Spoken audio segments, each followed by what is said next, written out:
Assalamualaikum warahmatullahi wabarakatuh. Kembali lagi di AVS Shop Channel. Oke, kali ini saya punya Oppo A54s. Jadi di video kali ini saya mau review handphone dengan harga 1 jutaan aja nih ya. Jadi kalau teman-teman punya budget mungkin terbatas 1 juta. Nah, ini ada sedikit referensi, yaitu Oppo A54s yang mungkin saja bisa jadi pilihan buat teman-teman ya. Nah, kira-kira dengan budget 1 juta kita dapat apa sih gitu? Handphone Oppo A54s ini bisa apa, atau apakah sudah memenuhi dengan apa yang kita inginkan gitu ya. Nah, ini saya beli di salah satu marketplace, nanti linknya ada di deskripsi. Nah, oh iya, satu lagi, saya benar-benar nggak ada sponsorship atau apapun ya. Jadi saya murni untuk nge-review saja, untuk referensi. Jadi teman-teman kalau mau beli handphone Oppo A54s, nah kira-kira seperti apa sih fiturnya, seperti gitu ya. Jadi tonton terus sampai habis ya, jangan skip-skip.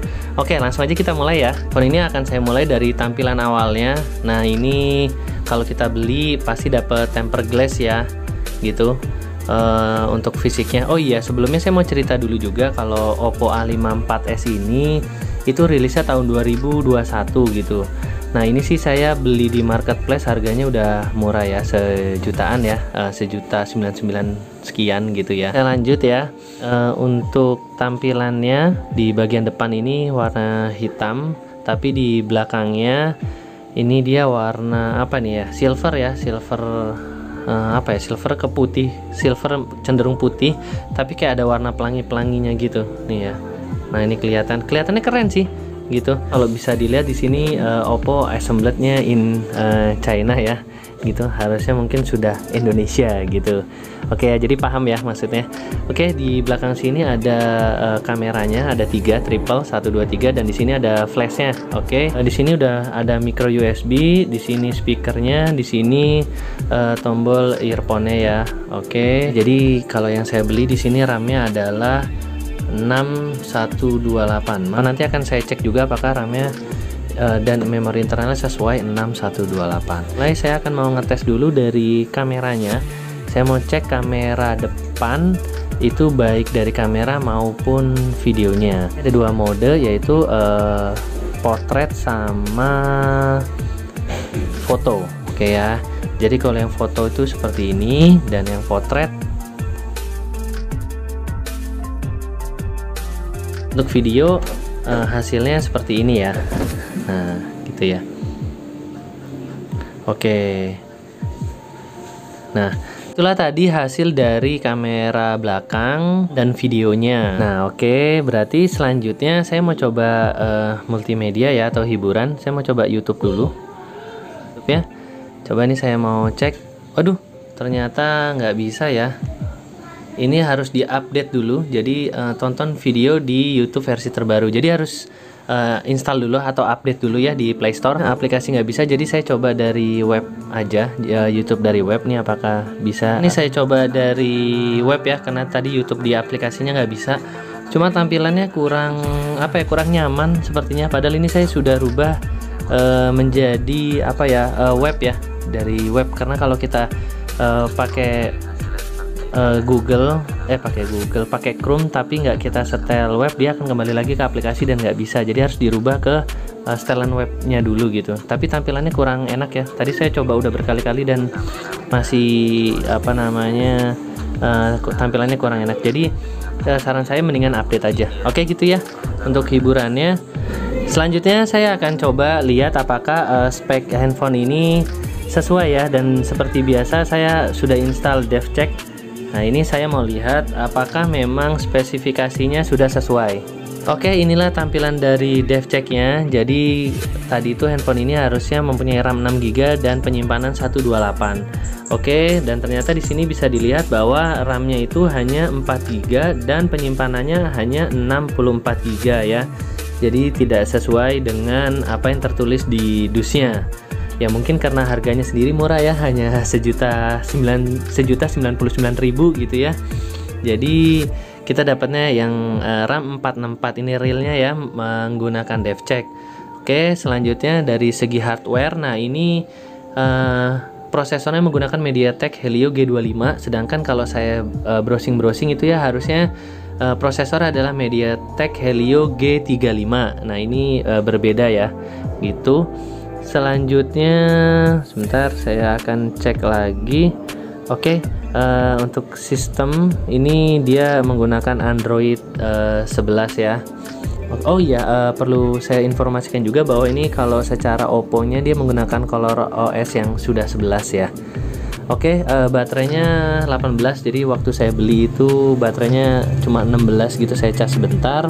Nah, ini sekarang di posisi 18%. Oke, untuk jaringan saya menggunakan WiFi sementara, nanti saya akan cek ya untuk emailnya juga. Untuk aplikasi standar masih bawaan, ada beberapa yang sudah terinstall.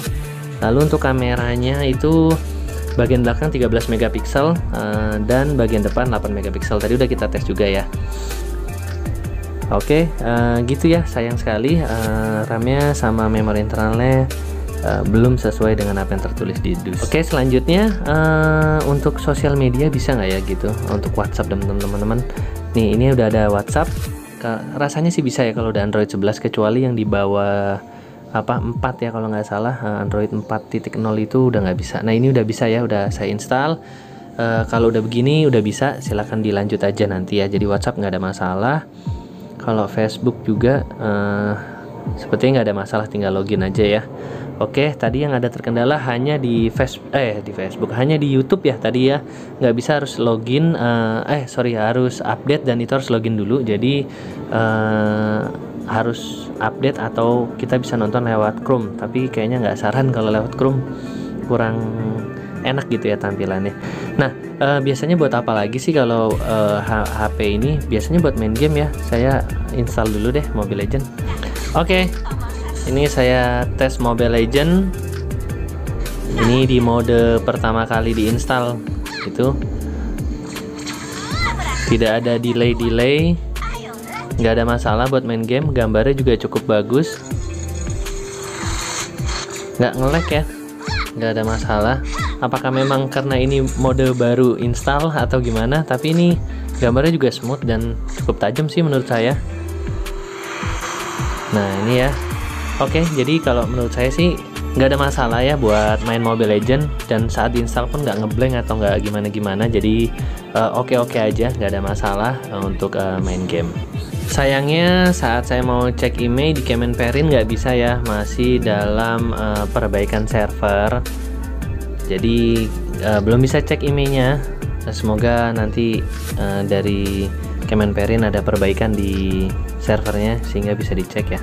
Semuanya tadi udah kita cek ya, berarti sekarang saatnya kesimpulan. Nah, kesimpulannya bagaimana? Jadi dengan budget 1.099.000 kita dapat apa aja gitu ya. Oke, saya akan coba rangkum sedikit kesimpulannya.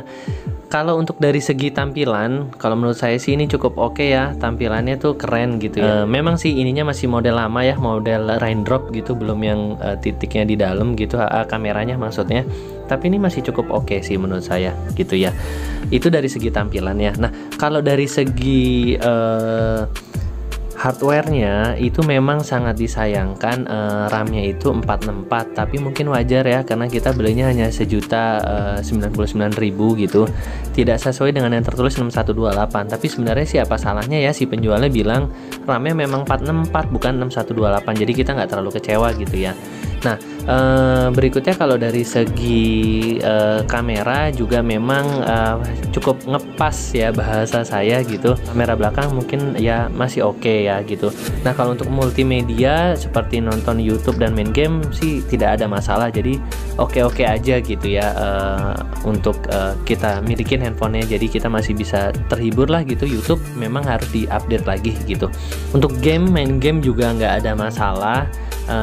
Main Mobile Legend yang menurut saya sedikit agak berat itu juga lancar-lancar aja. Jadi kita cukup oke lah untuk install game lain mungkin. Dan untuk WhatsApp dan teman-teman juga sudah bisa terinstall, nggak ada masalah, bisa gitu ya. Nah, jadi kesimpulannya sih menurut saya kalau memang budgetnya ngepas atau mungkin punya sejutaan aja, mungkin nggak ada masalah ya untuk kita beli handphone ini gitu. Tapi memang kalau untuk ada kebutuhan lain, ya itu bisa dipertimbangkan kembali. Kalau misalkan mau butuh kamera yang lebih, ya untuk konten atau apa, mungkin ini tidak bisa jadi pilihan. Tapi kalau untuk hiburan dan untuk sosial media, handphone ini sih patut dipertimbangkan gitu ya. Apalagi mungkin teman-teman nggak butuh penggunaan yang berat seperti itu. Berat itu mungkin bisa jadi multitasking, layar mengambang dan lain-lain. Mungkin itu dulu dari saya. Jika suka dengan videonya, silakan like, comment, and subscribe ya teman-teman. Semoga video ini bermanfaat buat referensi teman-teman memilih HP. Terima kasih. Wassalamualaikum warahmatullahi wabarakatuh. Dadah.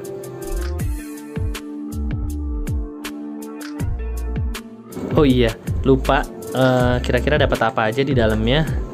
Kelengkapannya maksudnya. Biasanya sih dapat jelly case. Nah, benar kan?